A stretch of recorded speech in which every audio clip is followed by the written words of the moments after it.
Hello mga beshi, magluluto tayo ng chicken adobo.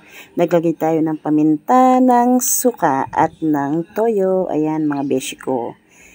Tapos po, maglalagay tayo ng mga buong sili. Ayan mga beshi. Tapos po, yung pong pinakulo natin separadong balon-balunan is ilalagay po natin. Kaya pinakulo po natin separado yan kasi malansa po yan. Tapos binandawan natin ulit and then hinalo natin. Nung kulong-kulo na po siya mga beshi, naglagay po tayo ng tubig na mainit kasi po hindi pa po talagang totaling luto yun. Kaya dinagdagan po natin siya ng tubig.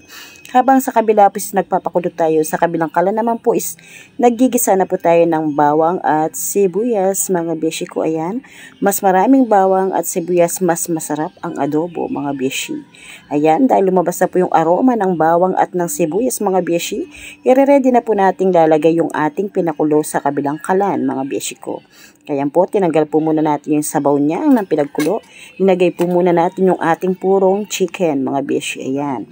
Igigisa po muna natin yan. Palalabasin din po natin yung amoy niyan, yung lasa ng aroma ng ating bawang at sibuyas mga beshi. Ayan.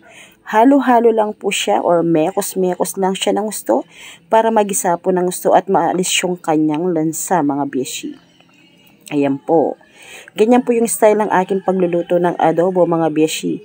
Naggigisa po muna ako ng ating pinagkuluan ng chicken. Gigisa ko po muna yung pinakulo natin chicken bago ko po lalagay yung kanyang sabaw na pinagkuluan mga beshi. Ayan, masusing mekos-mekos lang po. Yung parang naprito na po yung balat ng chicken para hindi siya nakakasuya. Ayan mga beshi. Ayan, kung nakikita nyo po, may sibuyas. Maraming sibuyas po linagay natin para mas masarap at mas malasa yung ating chicken. Ayan po, dahil mukhang itsurang naprito na po yung ating chicken mga beshi. Tignan nyo po para maprito yung gusto yung kanyang mga balat. Ayan, babaliktad pa po natin siyang konti.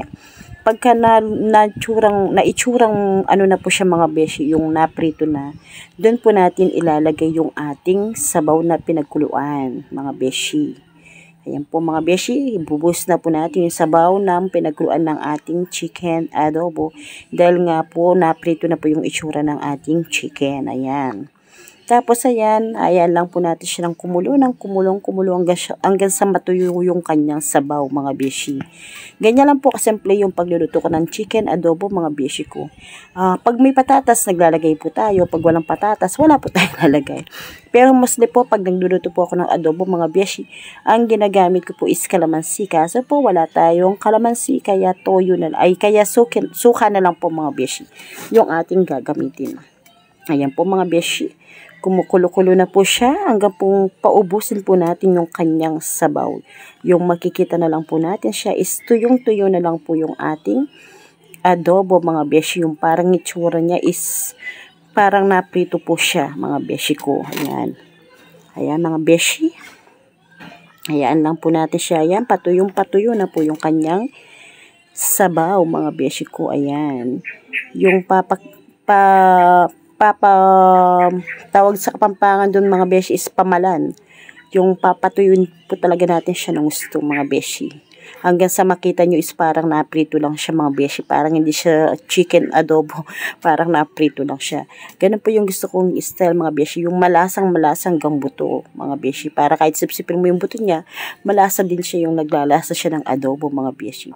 Ayan po mga beshi ko yung ating chicken adobo. Malapit na po siyang malutong gusto. Malapit na pong matuyong-matuyo yung kanyang sabaw. Parang sarsang-sarsa na lang siya mga beshi. Yan po mga beshi ko. Konting minuto na lang po is ipi-plating na po natin siya. Pero bago po natin siya ipi-plating, tingnan niyo po, papakita ko po muna sa inyo yung parang napiprito siya sa sarili niyang mantika. Although naglagay po tayo ng konting mantika kanina sa ating kawali, pero ayan po, tingnan niyo naman po. Hindi po talaga siya maraming mantika dahil mayroon na po talaga siyang sariling mantika sa kanyang balat mga beshi. Yan. Tinanggal na po niya. Kumbaga pinroduce na po na yung ng chicken yung mantika dahil dun sa kanyang balat. Dahil kanina nga po is ginawa po muna natin siya is pinakaluto-luto muna natin ginisa bago po natin nilagay yung kanyang sabaw. Tapos nung tuyo na yun sabaw, tignan nyo, nagproduce pa rin po siya ng sariling mantika mga beshi. Kung nakita nyo po kanina, nung ginisa ko yung bawang at sibuyas, konti lang po yung mantikang ginamit natin. Tignan nyo naman po yung ating kawali mga beshi. Talagang kitang-kita yung flooring niya. Talagang tuyong-tuyo yung ginawa nating chicken adobo, mga beshi. Tingnan nyo po. Ayan, pinapakita ko po yung kung paano talaga, kung nakakonti na lang yung mantikang natira. And then, ayan na po mga beshi ko, yung ating masarap, malasa, malambot na chicken adobo, mga beshi. May halo po yan na balon-balunan. Ayan, masarap po kasi sa adobo. Para sa akin po, gusto ko may balon-balunan at saka paa ng manok.